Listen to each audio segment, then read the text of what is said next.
മൂർത്തമായ രാഷ്ട്രീയ സാഹചര്യങ്ങളെ വസ്തുനിഷ്ഠമായി വിലയിരുത്തുന്ന ഒരു പാർട്ടിയാണ് CPM. 2015 രൂപങ്ങളുടെ BDJS അത് RSSന്റെ പ്ലോയ് ആണ് എന്നും അത് സംഘപരിവാറിലേക്ക് SNDP-കാരെ കൊണ്ടുപോകാനുള്ള മാർഗമാണ് എന്നും മനസ്സിലാക്കാൻ 2024 ലോക്സഭാ തെരഞ്ഞെടുപ്പ് കഴിയേണ്ടി വന്നു CPM-ന് എന്നത് എനിക്ക് വിശ്വസിക്കാൻ കഴിയുന്നില്ല.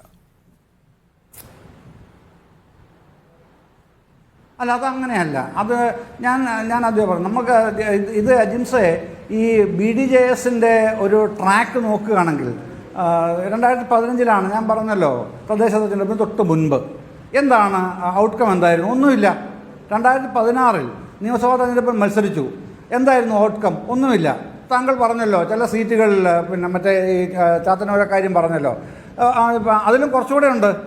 കുട്ടനാട്ടിൽ, ആലപ്പുഴയിലെ കുട്ടനാട്ടിൽ സുഭാഷ് ബോസ് മത്സരിച്ചപ്പോൾ എത്രയായിരുന്നു പെർസെൻറ്റേജ്?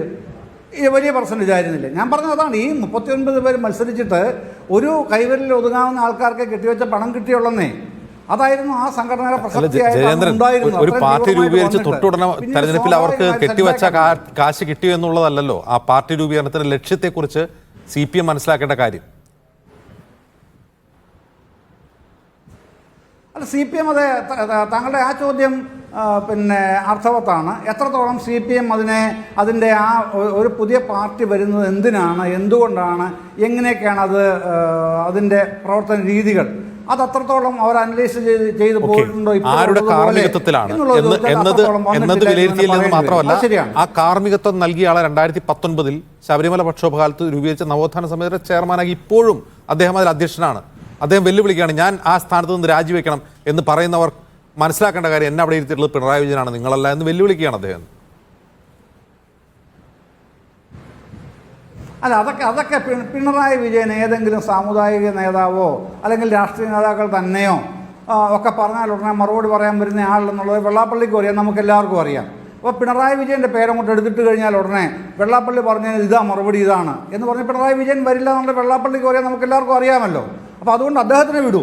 പിണറായി വിജയൻ്റെ നിലപാട് അദ്ദേഹത്തിന് കൂടെ ഉണ്ട്. അത് പിന്നെ ആർക്കും പിന്നെ എന്താണ് അദ്ദേഹത്തിന് വർഗീയ ശക്തികളുമായിട്ടുള്ള നിലപാട് ഏവർക്കും അറിയുന്നതാണ്. വെള്ളാപ്പള്ളിയുടെ ഈ നവോത്ഥാന സമിതിയും വെള്ളാപ്പള്ളിയായിട്ട് പിന്നെ ഉണ്ടാകുന്ന ഒരു ബന്ധം എങ്ങനെയാണ്? അത് ഒരു ആൻറ്റി ഹിന്ദുത്വ ഫോർമേഷൻ തന്നെയാണ് കേരളത്തിലെ നവോത്ഥാന സമിതി എന്നുള്ളത്. അല്ലാതെ ഒരു ഹിന്ദുത്വ ഫോർമേഷൻ അല്ലല്ലോ. ഈ ശബരിമല പ്രശ്നം ഉണ്ടായപ്പോൾ സുപ്രീം കോടതി വിധി 2018 സെപ്റ്റംബർ 18 ഒരു വശത്ത് RSSുമായി കൈകോർത്ത് സ്വസമുദായങ്ങളെ ഹിന്ദുത്വവൽക്കരിക്കാൻ വേണ്ടി ശ്രമിക്കുന്ന ഒരാൾ, അയാളെ ആന്റി ഹിന്ദുത്വ ഒരു ഫോറത്തിന്റെ അധ്യക്ഷനാക്കുക, ഇതിന്റെ ലോജിക്ക് മനസ്സിലാവുന്നില്ല. അതുകൊണ്ടാണ് ഞാൻ ചോദിക്കുന്നത്. അല്ലത് ആയിക്കോട്ടെ, താങ്കളാ പറയുന്നതിൽ യുക്തിയുണ്ടെന്നേ ഞാൻ സമ്മതിക്കുന്നു. പക്ഷേ ഞാൻ പറഞ്ഞത് ആൻറ്റി ഹിന്ദുത്വ പ്ലാറ്റ്ഫോം എന്നുള്ള നിലയ്ക്ക് തന്നെയാണ് ഈ നവോത്ഥാന സമിതി സംസ്ഥാന സർക്കാരിൻ്റെ കാർമ്മികത്വത്തിൽ ഉണ്ടാക്കിയത്. അത് ആരും നിഷേധിക്കില്ലല്ലോ. അതിനുശേഷം വെള്ളാപ്പള്ളി കൂടുതൽ വർഗീയവൽക്കരിക്കപ്പെടുകയായിരുന്നോ അതോ നവോത്ഥാന സമിതി കൂടുതൽ ആവുകയായിരുന്നോ എന്നുള്ള ചോദ്യങ്ങളൊക്കെ പ്രസക്തമാണ്. അതൊന്നും പ്രസക്തമല്ലെന്ന് നമുക്ക് പറയാൻ കഴിയുകയുമില്ല.